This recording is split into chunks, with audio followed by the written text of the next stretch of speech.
working.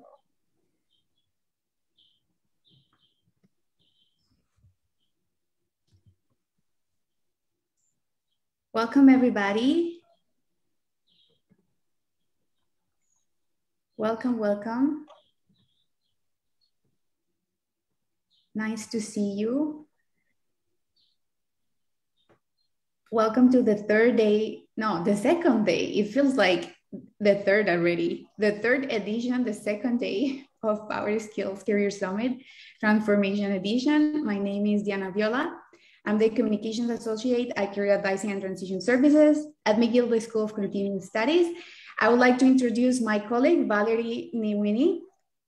Hello, everyone. Welcome to Power Skills. She'll be introducing our speaker of the day, Saul. But before we get started, I would like to share a message with you. McGill University is on land which has long served as a site of meeting and exchange amongst indigenous peoples. We respect their territory, and we will start this session with a land acknowledgement. So please stay muted while we play the video.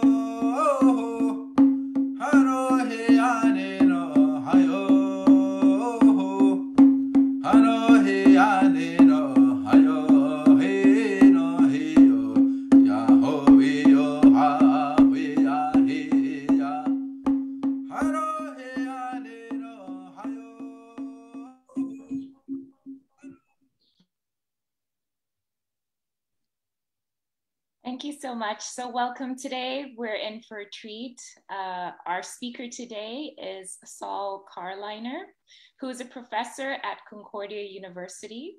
He is also an industry consultant, and his clients include Altel Wireless, Boston Scientific, Canada School of Public Service, just to mention a few. Amongst his 250 publications are Career Anxiety with Margaret Driscoll and Yvonne Thayer, an overview of training and development, also with Driscoll, and Training Design Basics.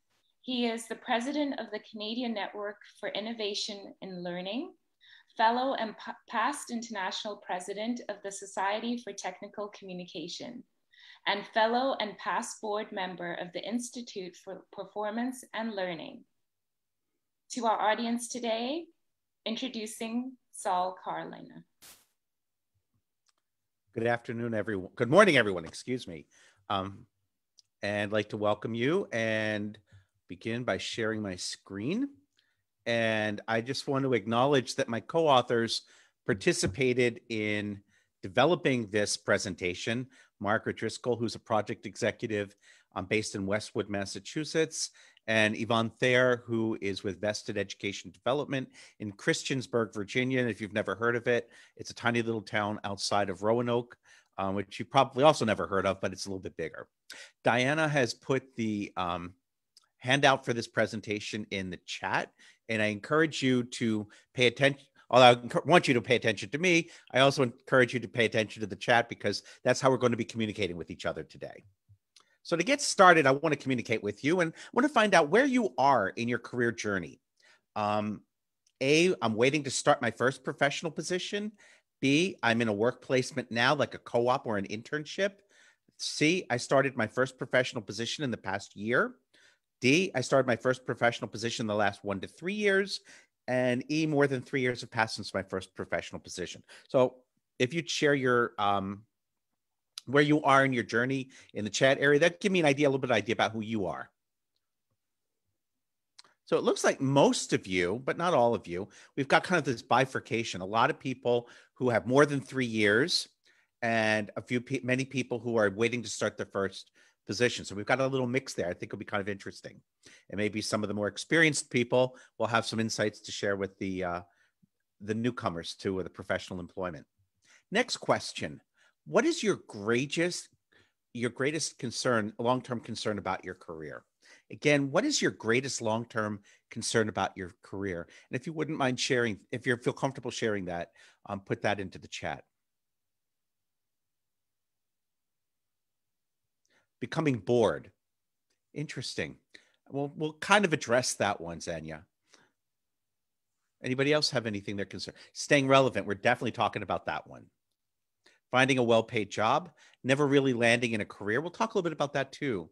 I'm not finding a job in my specific area of study. That's really normal. That I won't do meaningful work for others. We'll talk a little bit about that too, but if I don't, you can ask about that at the end. Job security and purpose. We'll talk a little bit about that. Staying motivated, really, really good. Being recognized and respected. That my skills become obsolete. We're definitely talking about that. More expectations and less compensation. I think we all worry about that. And these are really good. I really appreciate your sharing that. Which brings me to my third question, and then we'll get started. What do you hope to learn in today's session? Again, what do you hope to learn in today's session?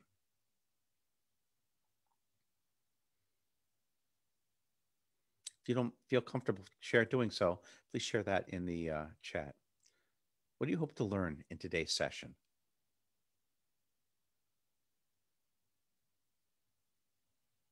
Skills currently in demand. You can ask questions about that. I don't address that directly, and I'll explain why. It'll become sort of apparent in a minute. How to be resilient. We're definitely talking about that.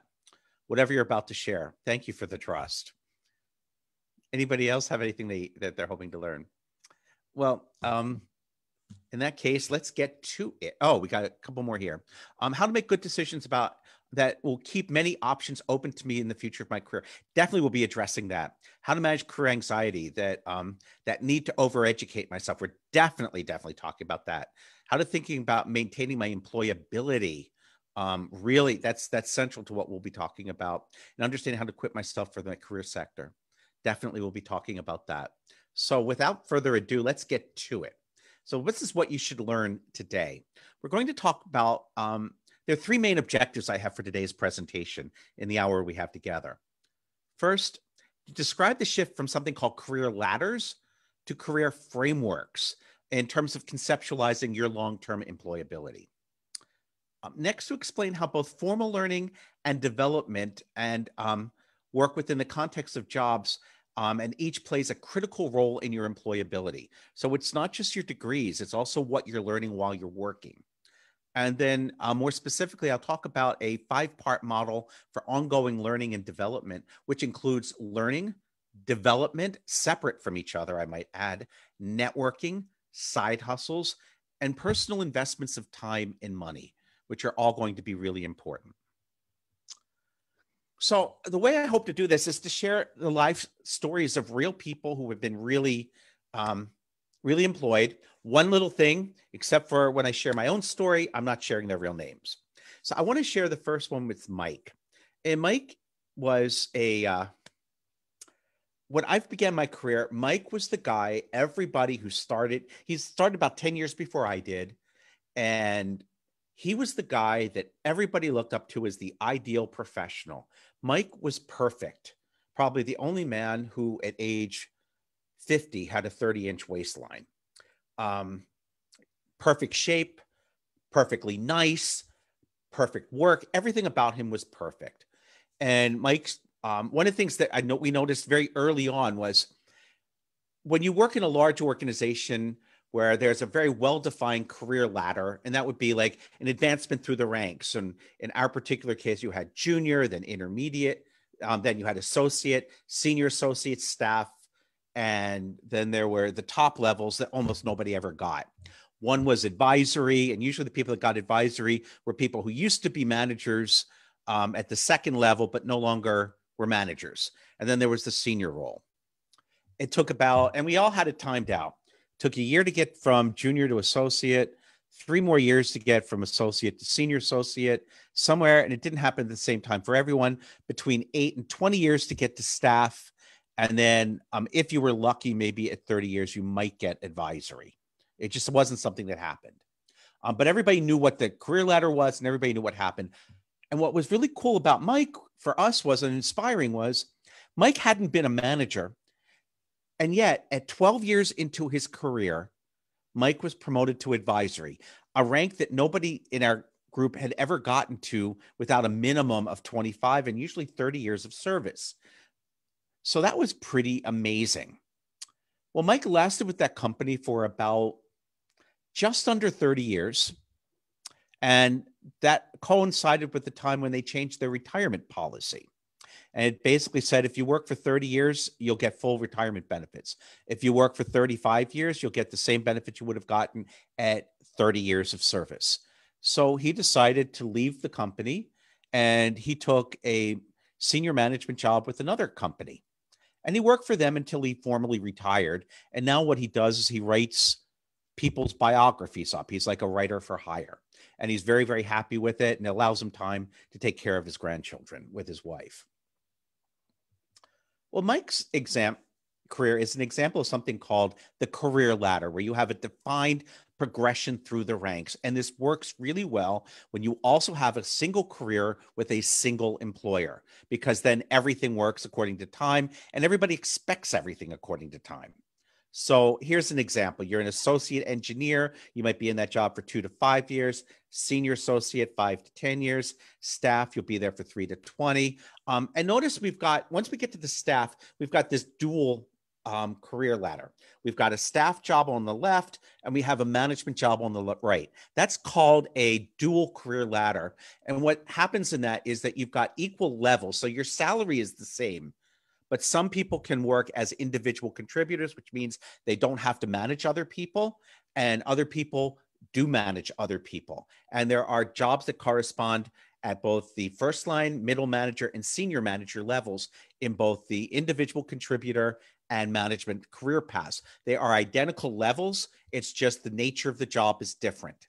And one of the reasons companies started doing this, not everyone does this still, but when companies start doing this, and this goes back 50 years, was they started recognizing that they have a really good engineer. They would promote that person to management, and almost every time they were pretty lousy managers. What made them great engineers also was the same characteristics that made them horrible people persons. And so they really shouldn't be working in management jobs. So the idea was these jobs have equal levels of responsibility, but they're different. So we're going to treat them for salary purposes and for level purposes as the same, but we'll allow the people who never should be in management to be able to move to the top of the ranks without having to manage, while we still take advantage of their skills. This is the traditional career ladder. Let's consider a different person, Tammy. And Tammy is someone who began about the same time that I began my career. And what was interesting about Tammy was she was management bound from pretty on. She wasn't an engineer. She was a tech writer. And she began by, she was a junior tech writer, got promoted on schedule within a year to associate writer, on schedule 3 years later, got promoted to senior associate writer. And then she went from there into a management job, and she managed a group of technical writers. And from there, she moved into a number of other jobs. But somewhere about 25 years into her career, she sort of started realizing things were different. Her writing skills were no longer in demand. As she moved further up the ladder, she needed more technical skills, or she needed better management and business skills. So she went back and got herself an executive MBA. And instead of being a writer or writing manager, what she did was she became a manager of product development and product implementation. And this wasn't, when you say product implementation, these are for really large systems. So for example, if you attend school at McGill, you may be working with one of their learning management systems or enrollment systems, which aren't that easy to use if you're the end user. But imagine how complicated they are to install, to train, and to make work on those networks. That's the kind of job that she was doing. These are really complicated projects that she would be able to manage. And then once again, she hit the 30-year mark. It didn't make any sense for her to stay with that company anymore. So she went on and started to work for other companies. And she tended to work in those companies for about 2 to 5 years, depending on the length of the project. So when the project was over, she left the company and found another project with a different employer. And what's notable about Tammy's career is that she kind of is this bridge person who bridges between that very well-defined career ladder that Mike had, but no longer really exists, into something called a career framework. So she was able to leverage both her writing and technical and management skills and stay employable. But what she did was she did different kinds of jobs over different periods. And in her particular case, she was working in a technical field.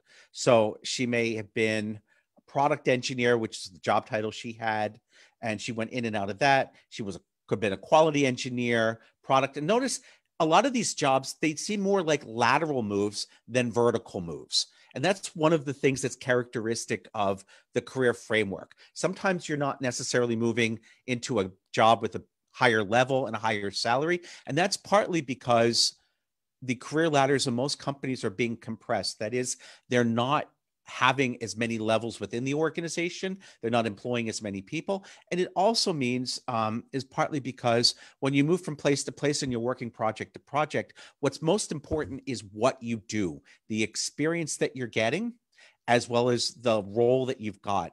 And when we look at role, it's not as much in the title of the role as it is in the types of work that you're doing and the scope of your responsibility. So if your scope of the responsibility is for an individual piece of a project, that's one thing, versus if your scope of responsibility is for an entire project or all of the projects within a large organization. And so the larger the scope of the project, more important that particular role is, even if it's a lateral promotion. In other words, it's not a new job, it's a different level, it's at the same level, because there's only so many levels you can go through over a lifetime. Here's a different example from a marketing and communications. And this one, person started out as a technical writer, then became a marketing communicator, then became an instructional designer. They moved into a broader role and they became an account executive. And basically what that means was, instead of writing and producing the materials, they worked with the people who commissioned these materials, who said, I need to hire a writer, or I need to work with a writer to either produce technical materials or marketing materials or instructional materials. And then you go through, and so that's a different type of responsibility. Then after that job, they became an independent contractor for a while. In other words, they worked for themselves. They just did contracts for a lot of people. Sometimes one contract consumed their time. In other cases, they might be working on 2 or 3 different contracts at once. Then they went back into employment and became a project manager. Then they became a communications manager, and they went on to become a consultant. And the difference between a consultant and a contractor, because a lot of contractors will call themselves consultants, but a consultant, the one thing that really distinguishes them is that they deal with ill-defined problems. So in other words, someone comes to you and says, I need you to complete project ABC. That's a contractor. Someone comes to you, it's like, we're having a problem with X and we don't know what to do with it. Figure out what's going on and tell us how to fix it. That's a consultant. Question came in from Tanya. What is the minimum amount of time you recommend staying in one job or role within the career framework? It's not, in the old model, it was really easy. You spent 2 years in your first job with your first employer, and it's the same. I'd say within the career framework, it's not as easy. You want to stay a few years with your first employer, but you don't want to stay too long. So some job assignments may be as little as 8 to 10 months. Others could be 5 to 10 years. The big thing is that you don't want to look like you've stayed with one employer in the same role for too long, because then you look like you're untrainable. And that has been a problem for some people. So career frameworks address the reality of careers in the 21st century. First of all, there are longer careers. Used to be when your parents and grandparents went out, they were going to work from ages about 18 to 20 to maybe 55 to 65. Now people start working at age 22. Most of them are being given incentives to work ideally to age 67. And many want to continue working well into their 70s. And I heard on the news the last week, a nurse who was working in her 90s and a pediatrician who continues to work into his 100s. The nurse in the 90s, she just retired, but the pediatrician in his hundreds, he's still working. The other issue that people have to worry about is job obsolescence. Sometimes it's not just your technical skills, it's entire job categories that just simply go away. Here's one that's in recent history. There used to be a job called a desktop publisher. It arose with the rise of PCs. With the rise of authoring tools, there you can make a really nice looking document on your own with Microsoft Word. The need for desktop publishers pretty much went away. The jobs that we're looking at going away over the next several years, and there are many of them, but one of them is truck drivers, especially with automatic driving. If trucks drive themselves, you don't need a human to drive them. However, you will need someone in like truck central control, kind of like air control in an airport, to manage all of those self-driving trucks on the road. The other thing is the jobs are shorter, and that's a major change that's happened. It was a slow but ongoing change. So starting in the 80s, you see a move from long-term permanent jobs with a singular employer to a different shorter term jobs that are, and I don't even like to use the word permanent, but I would just say longer term. In fact, there's one university in Ontario that doesn't have permanent and contract employees. They have long-term and short-term employees. But another word for short-term is contingent. And it actually is a single term that talks about an array of work arrangements. And many people use the word gig. It's not the same. Gig is really when people work on a platform, and that's one form of contingent work, but contracts can be a form of contingent work. People who do part-time work with certain employees, let's say you are a musician and you only play when you've got a gig. That's a form of contingent employment.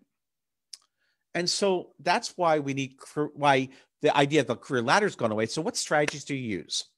Well, number one, the goal is to always acquire skills and experiences. And those of you who go to school all the time, that's great to get the skills. The problem is that it doesn't give you the experience. And that experience is often what people ask in the job interview. So you want to make sure that you get both. The next thing is stretch assignments. So you want to take jobs that scare you a little bit, not a lot. The idea is not to have so much anxiety that you freak out. But the idea is that you don't want to get comfortable. You want to develop complementary skills. So for example, if you are, let's say, I know one person here happens to be a teacher. She went on to add skills in consulting with teachers on how to design their courses. They may also want to get involved in giving workshops on that. They may also want to get involved in managing groups that oversee that. And the reason is that it's easiest to make the easiest moves both intellectually and emotionally are the ones that are into jobs that are adjacent to the ones that you have.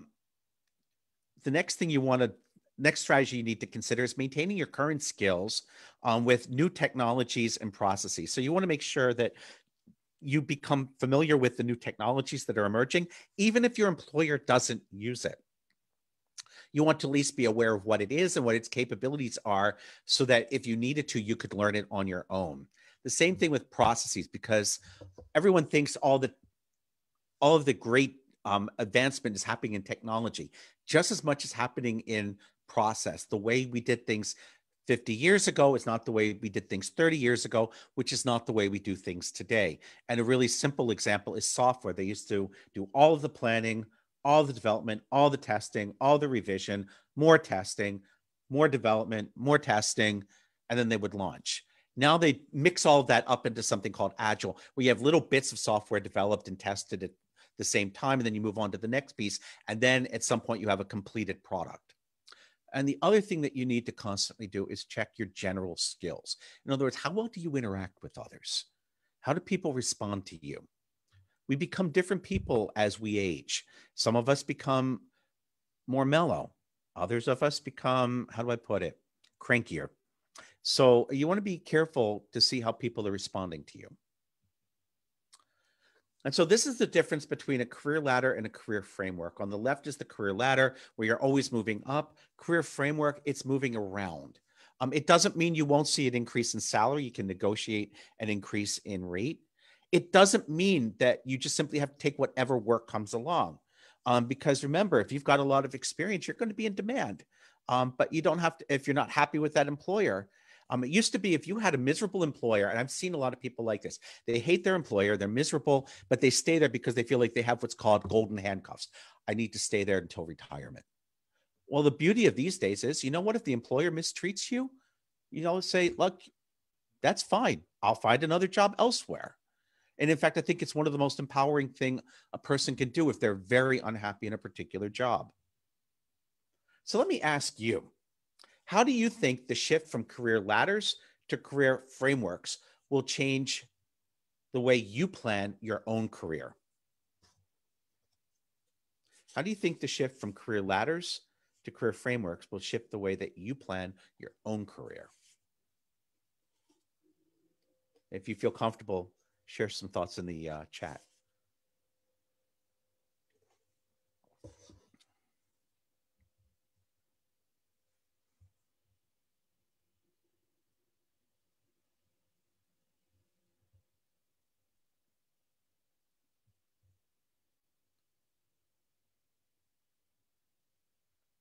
Career frameworks helps me to think about other employment opportunities in a positive way. Yeah, I think that's a really great way of looking at it. Other thoughts?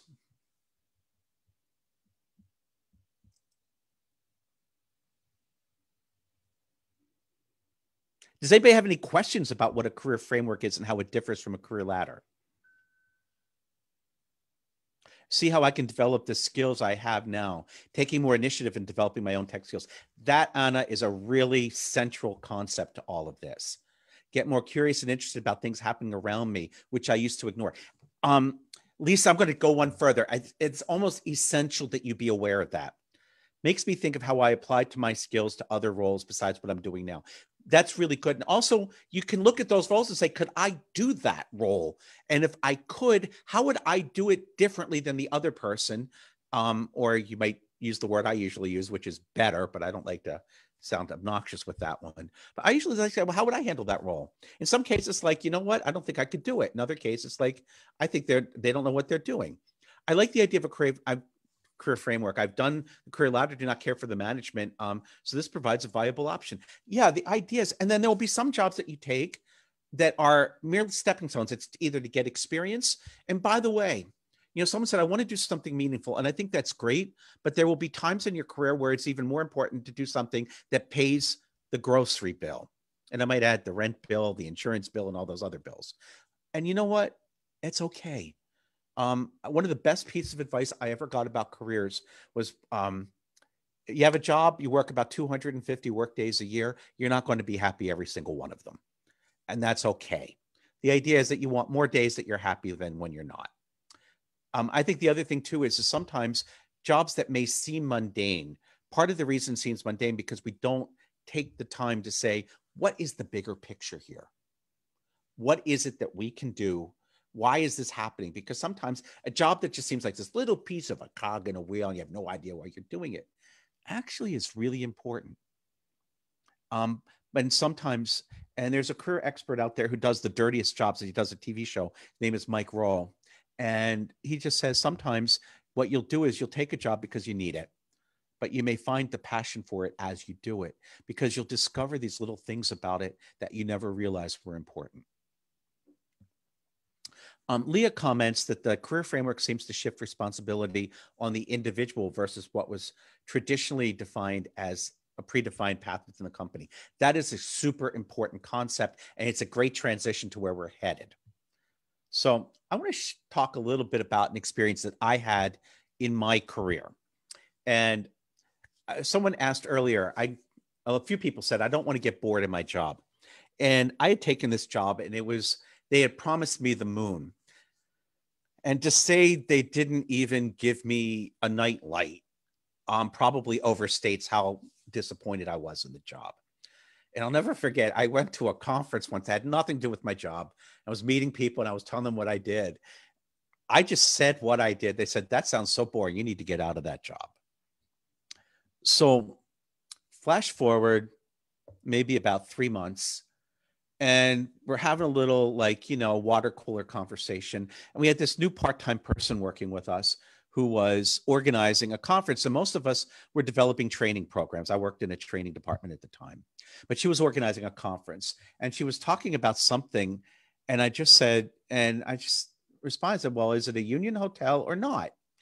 And she looked at me and said, huh? I said, because if it's a union hotel, the contract says that only certain tasks can only be performed by somebody in a union. If it's a non-union hotel, then anybody can perform the tasks. Well, next thing I know, I'm working on that conference. And I didn't realize how much I love planning a conference as a full-time job until I started that. And then a few months later, my company actually was doing a layoff and I'd gone on vacation, which is a scary thing to do because you never know if you're coming back. And I just got this note from my manager and a stupid thing to do. I went in Sunday night before the first day of work, my first day of return. I looked at email and my boss just said, see me first thing. You have an appointment with so-and-so on Wednesday. It's like, who is this guy? Why does he want me to meet with him? Well, it turns out while everybody was getting laid off, my boss actually found this amazing job that he thought was a really good fit for me based on my work on that conference. He thought I'd be much happier in that than I was in my current job. And he told me everything there was about that job. He said, look, you're not on base qualified, but I still think you do a great job, but you're going to need to sell yourself. And so I learned about the job and he gave me all the details about it. And I went in and the boss said, I'm looking at this and you're not qualified for the job. I said, I am qualified. You just need to look at a different part of my resume or CV, as we call them in Montreal, to find out what I have. And I also happened to put together a list of things that showed not only had I done everything that they wanted in that job, but I had results. How did I get that experience? Because I didn't get it in my job. I got it through my volunteer work. Although I was bored in my everyday job, one of the things I liked about my job was they supported my volunteer work with a group that you may have heard in my bio, the Society for Technical Communication, which took a great chance on me and let me plan one of its largest conferences.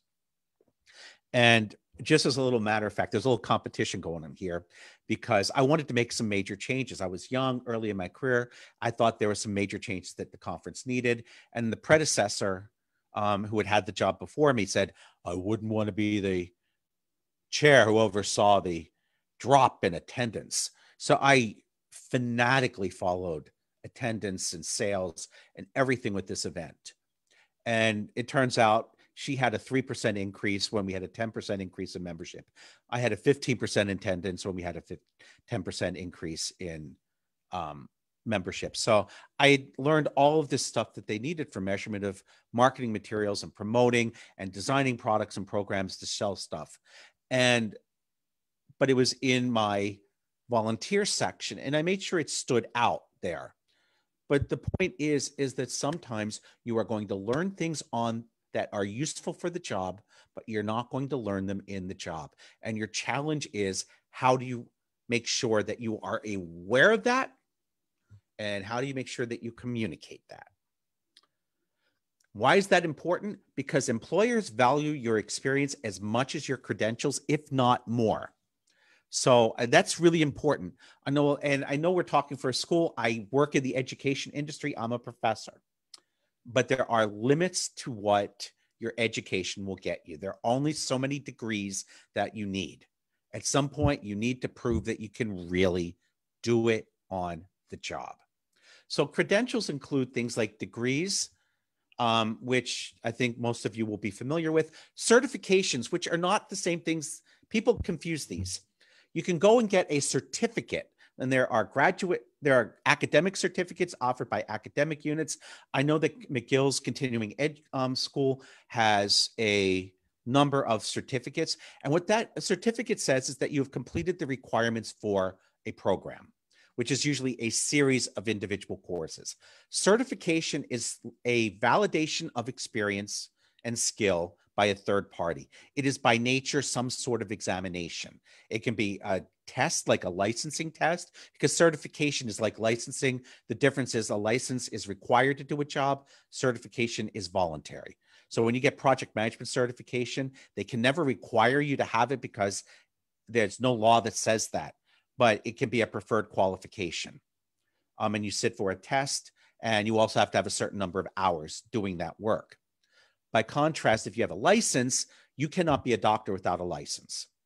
And badges are kind of like certificates in that they recognize that you finished something. Informal learning refers to things that you learned on the job, but did not go to a formal class through. So you can learn them on your job, like in the assignment that you have. So I learned about budgeting on the job. It wasn't my primary job responsibility, but they said, I want you to learn about budget. So here, you're responsible for the budget. Yay. And it was a great experience. I learned a lot. Side hustles, which is a term that we used to call moonlighting, but I guess side hustles is the current term.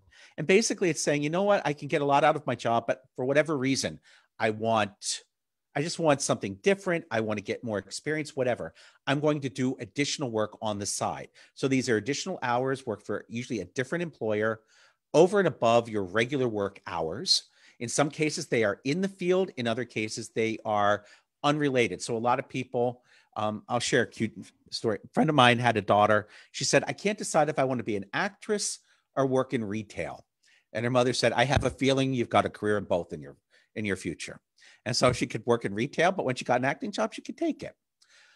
And then the third thing is just through your own reading and other experiences. So what you read, what you taught, and other experiences. The conversations that you have with people on the job often teach you about judgment and how to respond to situations that you will never learn in a textbook because they're unique to the particular situation that you're in. And then at some point you can say, although that advice was good for that specific situation, there's also some insights that I can use for myself today. I have a couple questions here I want to take a moment to answer from the chat. The first one is cognitive importance. I hope I got that. It was, 1 second. I'm scrolling. I need 1 second. I apologize. I have a small screen and I'm not able to see everything. Cognitive importance. How do you discover that meaning and how do you capture that on a CV? There are lots of different CV formats. The ones that are most typical, like in LinkedIn, they basically job, title, and responsibilities. Usually it's in how you capture those responsibilities. And what I would do is I would look at a lot of CVs on LinkedIn and people's who have their websites to see how they represent. Some of them do it really well. Others do a really lousy job, but look at a lot of them. You're going to get ideas about how to do that. And also, when you have mixed feelings about your own importance, to be really honest, if you have mixed feelings about your own importance, there are two things. One thing is don't be falsely modest. If you've done something, don't be afraid to say that you did it. But there's a difference. Like there are some people out there that will tell you every last little thing that they did on like Facebook. Like I know somebody who shares their student evaluations on Facebook. What no one knows is I know the other evaluations and they're not shared on Facebook. And I know why they're not shared on Facebook. So Facebook is not really the one you'd use. What you want to do is you want to basically just be modest. Let the facts speak for themselves. They usually speak beautifully and loudly and advocate for you. Do you have a good enough relationship with your supervisor to ask them or coworkers who might help for perspectives? Excellent advice. You may not have a great relationship with your supervisor if you don't talk to people you don't fully trust about things that are really personal, because you're making yourself really vulnerable. That's my personal feeling. However, if you think you can trust someone, it's okay to be a little vulnerable and ask for advice. And you can just you can set your foot in the water. You don't say, am I a really horrible person? You could just simply say, did I handle that well? How's what you're feeling? And make it very specific to a very specific situation. And I think that will give you, and a few of those will help build that trust where you can get that advice from the other person.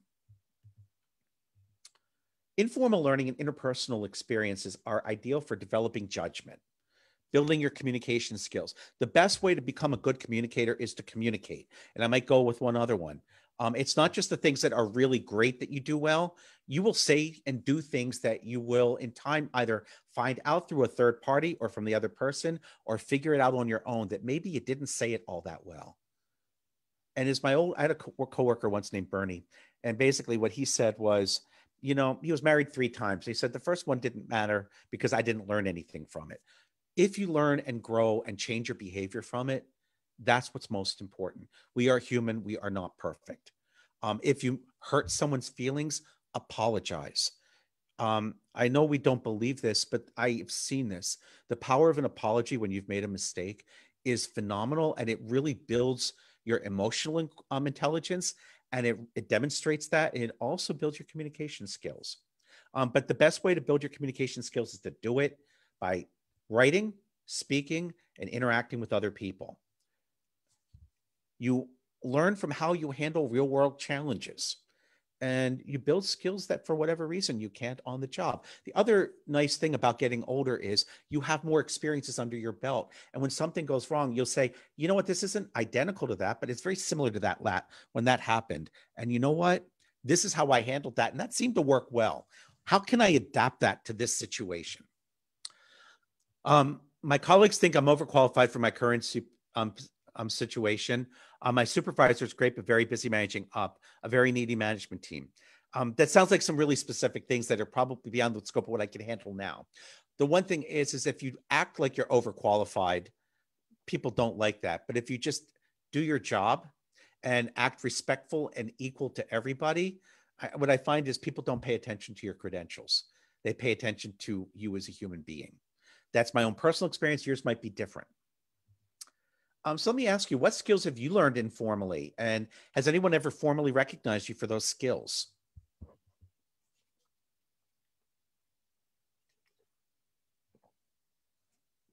If you feel comfortable sharing that in the chat, that would be great.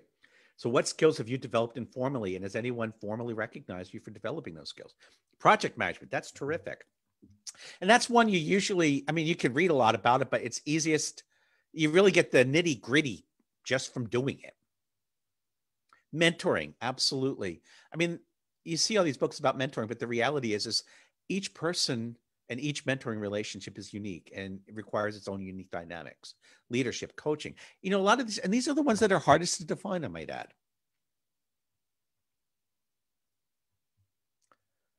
So another story for you. True story.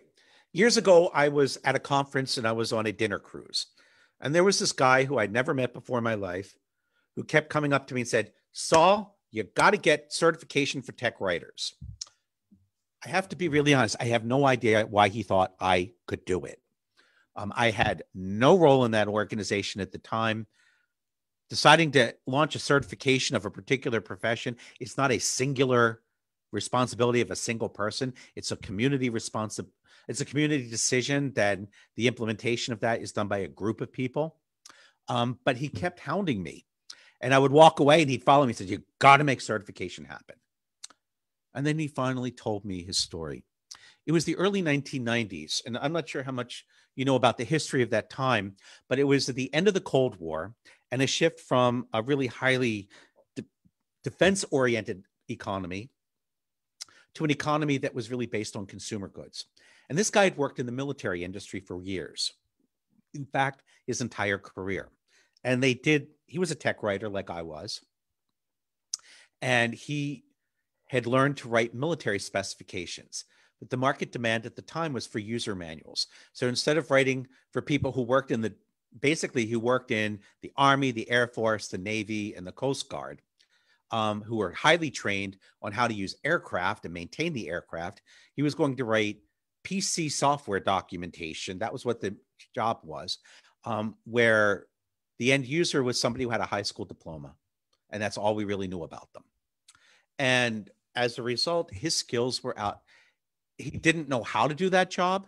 He didn't know how to use the tools that they used. He used some really, rare mainframe authoring tool to write his manuals. And people in software documentation used, at the time, Microsoft Word and WordPerfect. And they were just starting to use online help tools. And so he was just really out of date. And really what happened was his profession was still there, but his skills were completely obsolete. And it's because he got too comfortable in his job. He expected his employer to take care of everything. He just figured as long as I work for that employer, not recognizing that there could be economic and technological forces beyond even his employer's control that would affect his long-term employment. And that gets to the number one fear of becoming obsolete. And it's not just the technologies, it's also the processes and the industries. Your general profession may be in demand, but the industry in which you're working may no longer need you. And so that gets to a lot of people wondering, how do I remain relevant and employable? Well, I've got a 5-part framework I'd like to share. And the first one is just remain informed. So maintain an ongoing awareness of the current state of the industry in which you work, the organization in which you work, and your line of service. And the other thing that you want to pay attention to is just what technology is coming in, how are processes changing, and what is going on with the economy. Are companies doing well in this industry or not? If you work in government, is funding going up or is funding going down? Right now, funding is increasing. I can tell you what goes up comes back down. There will be a time when they're going to tighten the belts and lay people off. You just want to make sure that you read.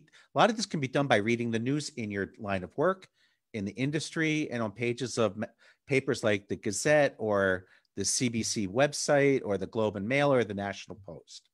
It doesn't take a lot of time, maybe 30 to 60 minutes a week to read the paper, and it doesn't take much cost. The other thing about this is you should be prepared. This is your life, it's your career, so you need to be prepared to pay that cost. When you do figure out that something needs to is changing, you need to refine. So you need to apply the skills and knowledge learned conceptually in one job context and strengthen a weak instinct or interpersonal skill. So if you find out that something needs to change, work on it, because the quickest time to fix something is when it's not too broken. So it's going to take a little more time. It could take, a few hours, and it may cost a little money to do. The next one is to perform, major update to your skills. And this is to perform technology-related and job-related tasks more efficiently and effectively. So here you're going to probably have to sit down and learn a new technology or a new process. Slightly change the way the technology and job-related skills are performed to accommodate updates and job-related processes. So in other words, you may be using the same software and systems, but you're going to do them differently because something else has changed. They may have combined 2 departments and everybody does everybody's job or whatever. And then the other thing is constantly adjust your approach to interpersonal skills.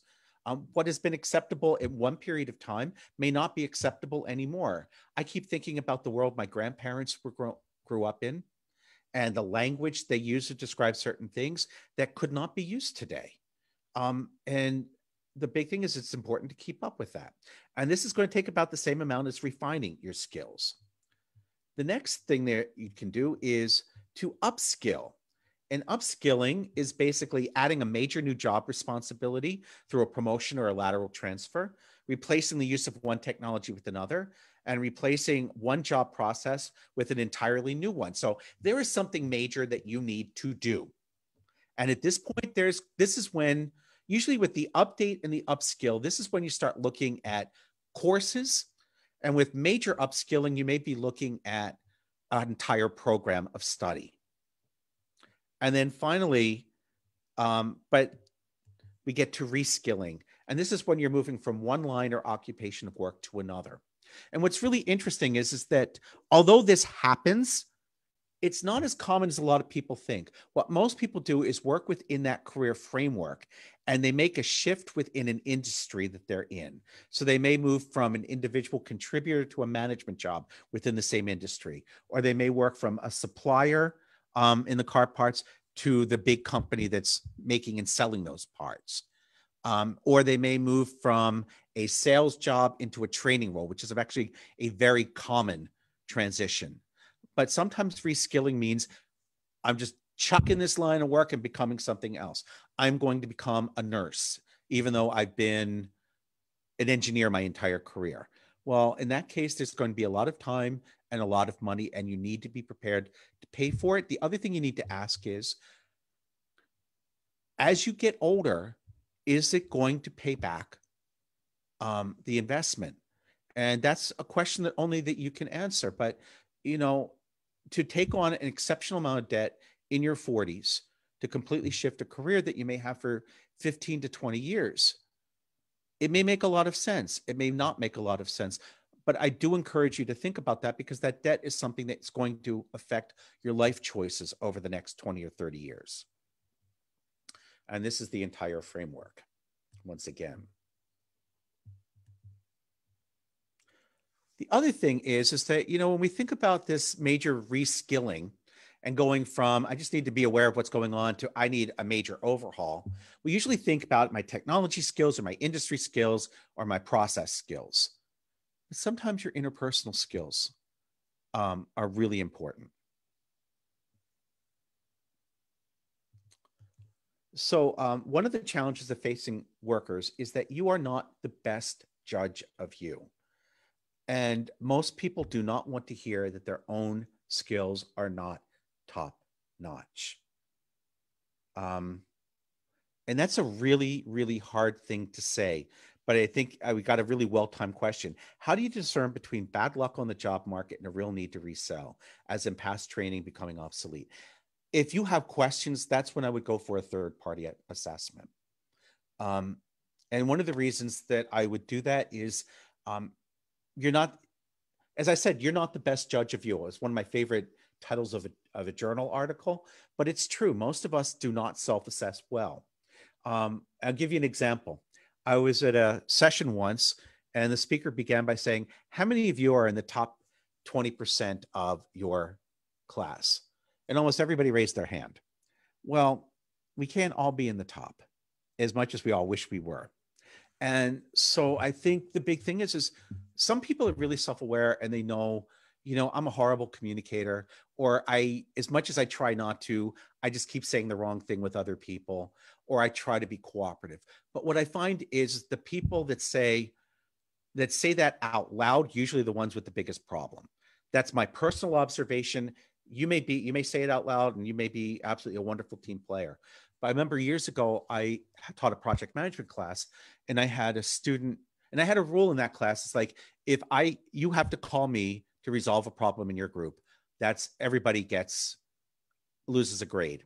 And I got a call on a Friday afternoon, which is when you never want to get calls.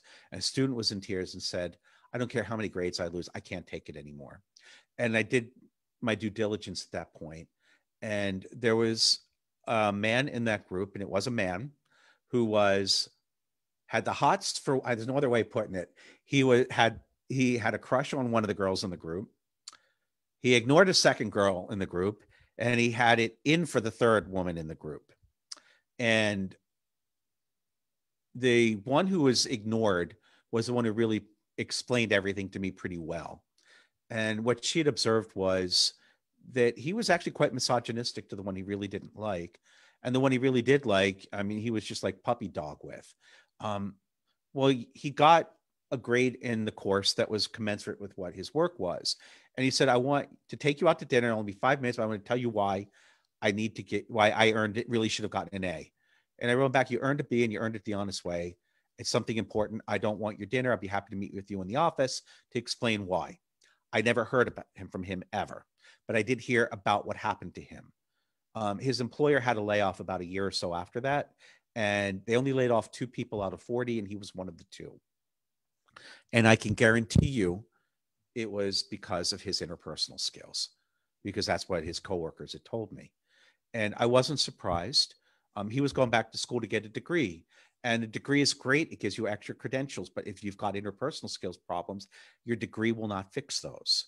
You need to deal with those on a personal level. Criticism is difficult to hear, but it's super important to listen to other people's feedback in order to know how to grow. Angeli, I could not say that more perfectly. That is absolutely, absolutely the most important thing. And so one of the most important things that you can do to remain employable is to listen to things that you don't want to hear. Because sometimes, this is one of my favorite quotes from television. Sometimes it's the things that scare us the most that get us to a place that's safe. But that doesn't make the journey any easier. It's not an easy journey, but you get to the safe place in the end. And that safe place is where you want to be. And more importantly, you can take some great pride in that.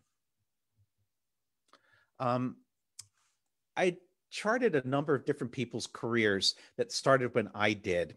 And what's really important is I wanted to just kind of point out one major trend I noticed. That all the sections in blue are when people got further education. And people got further education for one of 2 reasons. In some cases, they wanted to change careers. And we saw 2 people out of 6 becoming professors. one trying to move into a greater job, one trying to actually make a lateral move.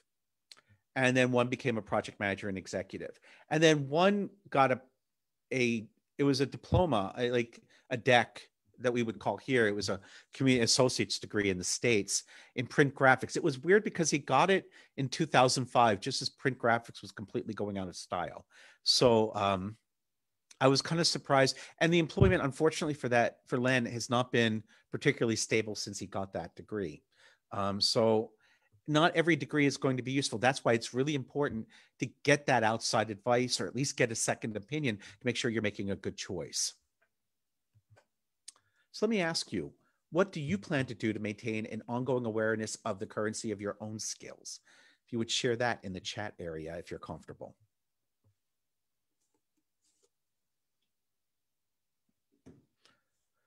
What are you going to do to maintain the currency of your own skills, if you're comfortable sharing?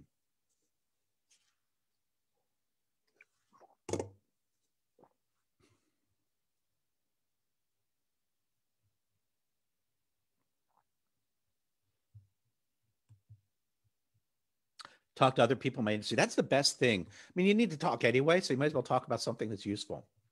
Other things. Keep a file of job posts that interest me, even if they're above my current level.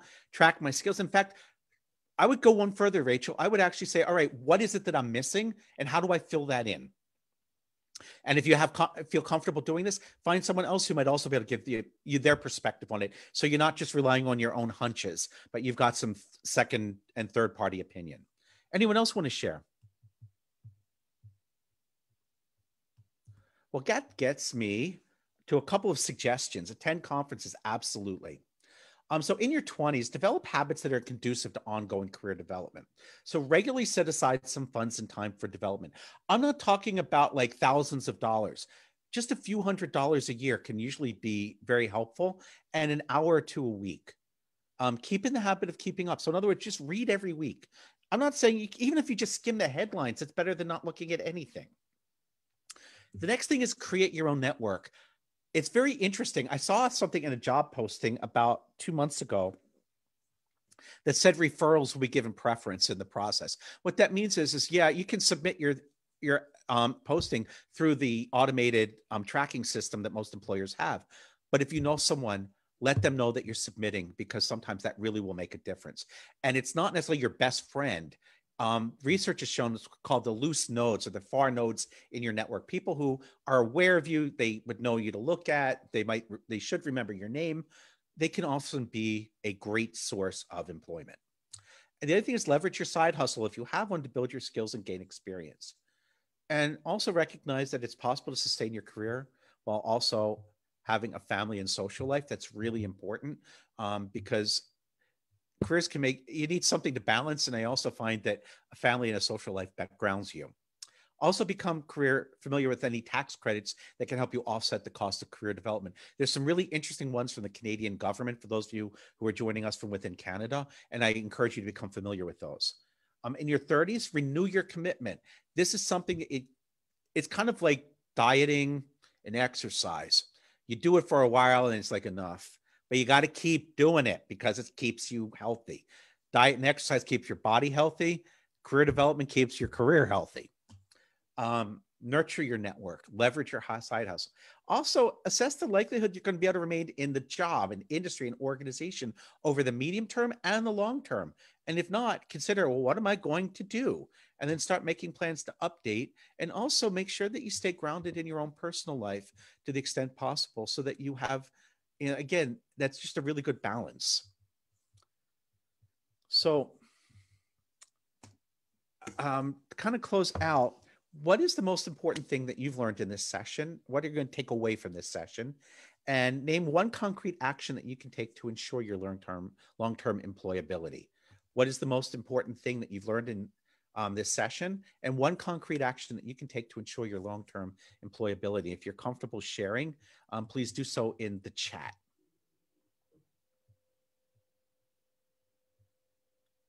Again, what is the most important thing that you've learned in this session, and one concrete action you can take to ensure your long-term employability?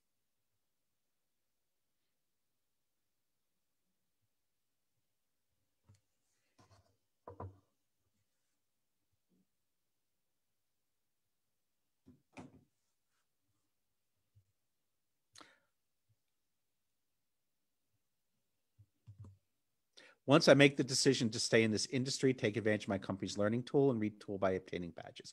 Excellent. In fact, although I encourage you to make sure that you're always willing to spend your own money, if your employer is willing to spend it for you, I say do it. I took advantage of my employer's benefits. Also, there's more about this in the book Career Anxiety, which is the book that inspired this session. Career frames concept, consider getting certification along additional experience. Excellent. Other things. Well, I hope you got benefit. I'm going to turn it back to Diana and Valerie. Thank you so much. So we are so impressed by your presentation. We enjoyed it so much. Thank you for being with us, for sharing your work. And I just put in the chat for everybody the link to the book. You can get it on Amazon. Highly recommended for sure. You already have a taste from this presentation of his insights and how much you can get out of his book and the author's book. Thank you so much. So to everybody in this call, please feel free to drop by the website, Power Skills website. We have more events coming up throughout the day today, tomorrow and Saturday. Please stay with us. We are so happy to have you here. So thank you, everybody, and see you soon in another session. Bye. Thank you. Thank you so much.